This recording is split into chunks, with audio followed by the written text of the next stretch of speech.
What prevents us from understanding and being understood? Is poor communication always the culprit, or could it be something else? Something habitual, consistent, and completely outside of conscious awareness?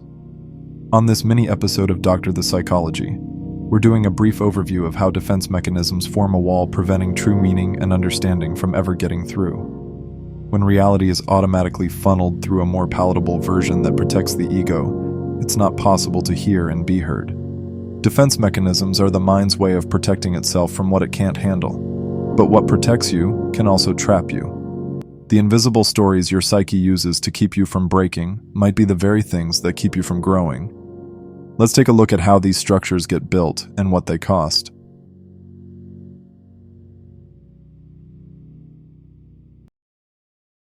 What makes defense mechanisms psychologically different? Conscious processing is deliberate and verbal. It uses language and the ability to reason. It happens in the prefrontal cortex, the center of executive control and planning. Narratives built from conscious working through reflect both reality and one's own subjective interpretation. The strategy selected from processing that incorporates knowing what happened and knowing how it feels means you're able to address and resolve both. But defense mechanisms are non-conscious information processing. They're happening automatically, fast, emotional, and pre-verbal, triggered by the lower subcortical areas of the brain. Without processing being symbolized in words, emotional stimuli gets linked together by sensation at the autonomic level, not rational thought. The associative linking doesn't require cognitive effort. The brainstem processes it through the emotional mind, whether it moves up to the thinking mind or not. You already know how this works just by thinking of a condition like PTSD. A smell or a song or a location can trigger processing of associative links without the mind actively choosing to do so, or even having control over how long it lasts. In a nutshell, that's sort of the difference between the conscious and subconscious mind. The conscious mind is thoughts, but the unconscious mind is unthought thoughts. Defense mechanisms are essentially the barrier between the two, what prevents the lower two levels of the brainstem and the limbic system from getting sent up as conscious awareness. When physiological embodiment doesn't translate into self-knowledge, your brain doesn't know what those feelings and sensations mean. Not without words, not without the higher cerebral cortex. And defense mechanisms happen specifically to cut off that part of the process. Without defenses, you can simply walk to the other side of the beach and get to the water. Defense mechanisms are more like a cliff where you can only get to the other side if you fall all the way down to its depths. So what causes unconscious processing that seems to believe its job is to prevent conscious processing? Whenever the brain is threatened by knowledge that would destabilize it, the mind attempts to protect the psyche basically by looking away from it. It's never seen, it's never named, it's never known. If something feels too big to handle, if it would dislodge or corrupt something imperative for safety or identity or emotional security, your body is already reacting before your brain steps in and says, "We don't want to know this." To integrate on both levels would mean both could tolerate this knowledge, but the way those bodily sensations are wired makes the mind think both psyche and body might break down if it got through. Understanding something feared, or something that radically alters perspective, floods the body with overwhelming affect. Even just understanding the concept could be devastating to the mind's known reality. There's a before and after between knowing and not knowing, and your defense mechanisms are saying you might not survive crossing over. That's falling off the cliff. There's no going back. What was known and what was disavowed will become one reality. Defenses work to prevent that. Something that was so intolerable it had to be defended out of awareness is not just incompatible with, but potentially obliterating to what was there before. Consciousness is the story you know you're telling. Defense mechanisms are the cutting room, editing scenes, rewriting lines, and changing the story before it ever even enters conscious awareness. For some, defense mechanisms are basically a PR firm, the brain's publicist that spins, distorts, or outright fabricates. The more sophisticated the PR, the more functional the person looks, but the less truth they're actually in contact with. These changes are happening on the level of perceptual processing before reality is even seen as reality. And after a while, they aren't a choice. They're a reflex. Those with greater self-awareness typically know when they're being defensive. They usually stop and recognize and incorporate the thing they don't want to accept. But it's because they have the awareness that they're refusing something in the first place. The reality for many is they don't notice their defenses because you're not meant to. A brief history of research. Not all defense mechanisms are created equal. And here's a little-known fact. The whole healthy and fully integrated ego doesn't use distorting defense mechanisms. The integrated ego itself serves a defensive function because nothing's too intolerable to the strong psyche to be kept out of conscious awareness. All relevant thoughts and feelings are conscious. An understanding of reality is ordered accordingly. If the ego isn't fully integrated, though, and splits or represses, it causes gaps in awareness that get papered over with distortions that protect what the ego can't tolerate knowing. And so over time, psychoanalytic theory developed a hierarchy of defense mechanisms, from most mature to most immature.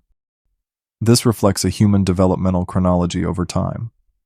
Children begin with the most immature defenses, and as the ego matures, so too should its defenses. But many people get stuck at lower levels and don't keep progressing.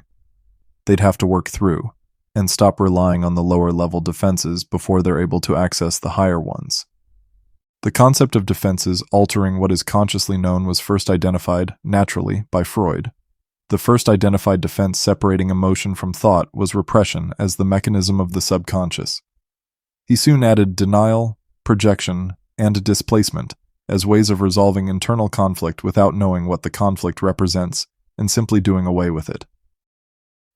Freud's daughter, Anna, continued to catalog and expand her father's ideas. She focused on children and neurotics, arguing that defenses are adaptive in childhood, but problematic when relied upon in adulthood. The hierarchy itself from highest to lowest comes from the work of George Valiant, categorizing what type of ego uses what type of defenses. This is one of those things that has to be accepted in order to correctly understand all human psychology. The type of defenses a person uses is indicative of their ability to access reality-oriented processing. A person's defenses correlate directly to how healthy and adaptive their psyche. The fact of the matter is, not everyone actually has a healthy psyche, and this isn't some subjective relativism thing based on personal opinion. The psyches of well-adjusted, mature adults simply don't use the lower-level defenses because they don't need them.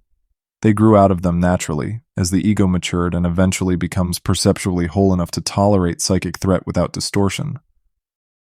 At the top of the hierarchy are mature defenses, anticipating conflict and its solutions, altruistically receiving gratification by helping others receive gratification, reaching out for help when needed, and good humor are all healthy, mature ways to work through conflict.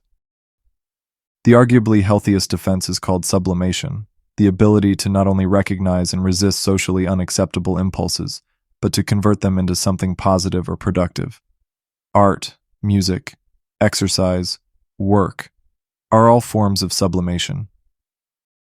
Something bad is actually transformed into something good, and that's because the ego is not a manager, constantly directing energy toward perceived dangers, but mediates toward growth. When life is about regulation, not expression, creativity, spontaneity, and truth perception shrinks. Authentic desire gets suppressed, and with it, joy. It's thought there can be no creative output without sublimation. Some people are very creative, and others aren't at all. And again, this goes beyond subjectivity. There's a psychological reason why. Mature defenses integrate emotion and thought, and in doing so can resolve both internal and external conflicts. But the next level underneath, neurotic defenses, use thoughts to avoid or alter emotional experience. A person who relies heavily on intellectual narratives, displacement, and isolating feelings from the words that convey them, functions at the level of the neurotic personality. The mind can't accept its unacceptable impulses, and so it uses mental rationalization to keep them apart.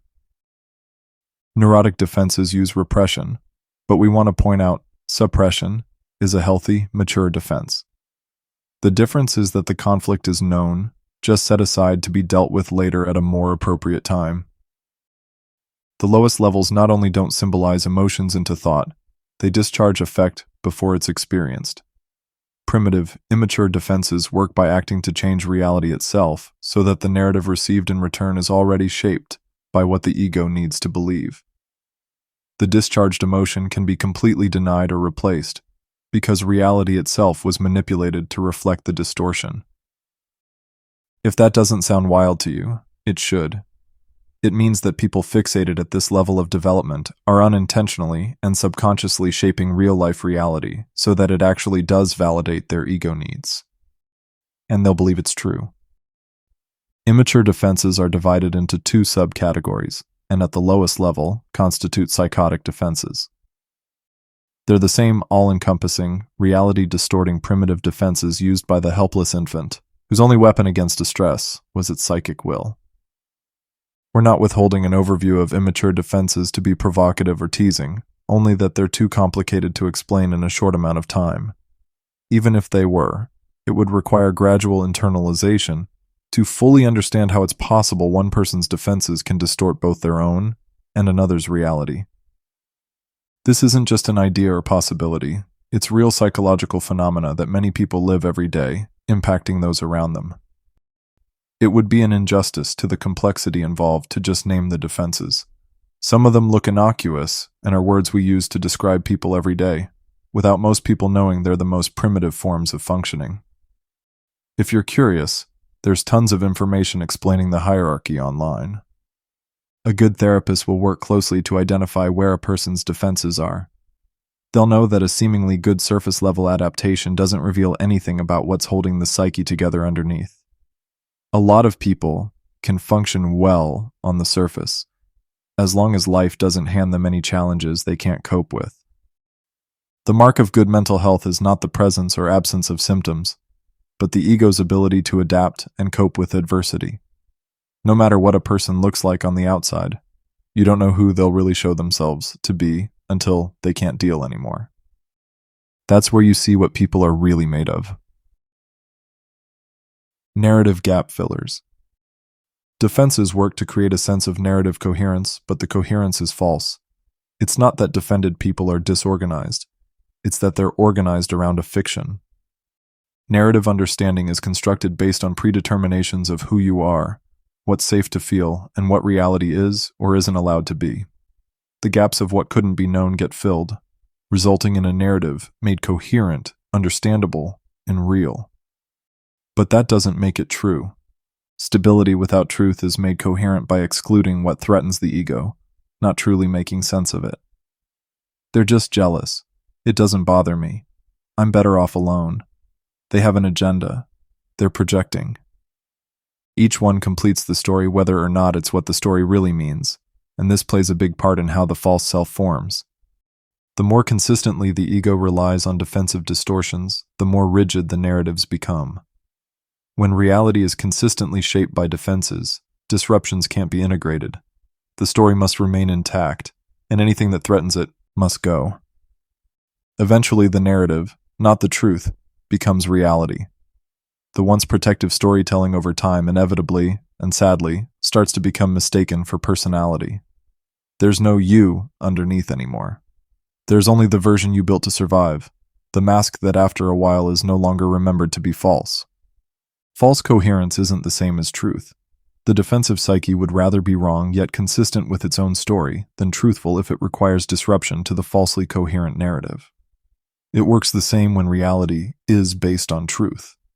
Disruptions make glaring errors in its coherence. And there are ways to see someone who processes reality through defensive coherence in action. If everything always has an explanation that fits, if there's never any confusion, second-guessing, or correction of what's known and what's real. If someone is never wrong. If someone is unable to receive feedback without lashing out or raging. You're seeing someone whose narrative has already been fixed and can't fluidly adapt to conflicting information. Emotional flatness may masquerade as maturity, but it's based on knowing reality is always only ever what the false coherence says it has to be. Defenses cause you to lose contact with the real self. Burying the intolerable not only means you forget the pain was ever there, but that you lose the you that felt it. You become frozen at the age or moment when the defense was installed. Reality becomes chronically misaligned.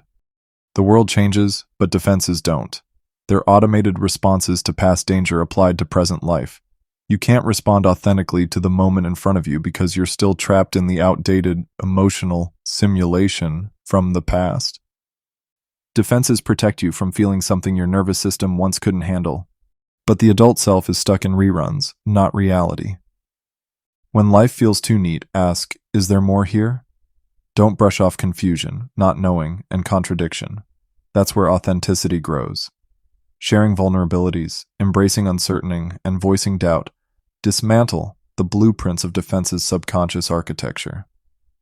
You can't fix defensive distortions until you know when defenses are writing the story instead of you. Because if you don't know what they are, you'll think the defense is the truth. The most powerful stories we tell ourselves are the ones we don't realize we're telling. Don't get trapped in a fortress of your own making.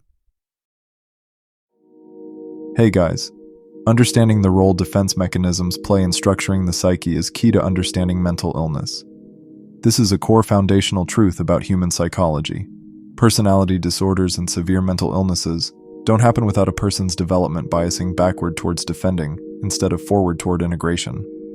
The ego either moves forward toward wholeness or backward toward fragmentation. The psyche can't progress when it fragments toward fantasy, rather than accept the reality of truth. The tragedy of a life lived by dominantly defending against reality is that in the extreme, they result in a kind of neurological, not psychological, helplessness. By that point, the brain has already been wired to defend, even without consent. We've seen many times in session patients struggling to gain awareness of their defenses, getting demoralized by the painful realization that the path forward is blocked by something that they aren't consciously doing and have to fight to control. It's not easy to stop your brain from making a left and force it to know it's actually supposed to turn right. The paths are already paved, highways that get us where we want to be the fastest. Taking the dirt road instead is not a choice many would make. The true emotional core is raw, conflicted, vulnerable, and at times unsure. Defense mechanisms keep the emotional range of truth narrow, disavowing emotions like anger, grief, doubt, or rage. They don't help construct the needed narrative, so the person will tell themselves they simply aren't feeling them in the story. But you are. We're all born with the exact same rainbow of emotional functioning. You're not the one human alive who only has some emotions but not others. And defense mechanisms mean there's a reason why you'd think that. I'm Dan with Dr. The Psychology, and this mini-episode was another explainer on one of the core elements required to truly learn, or heal, who the self is really supposed to be. Don't forget to like, subscribe, leave a comment, or as always, tell your friends. Take care, and we'll see you next time.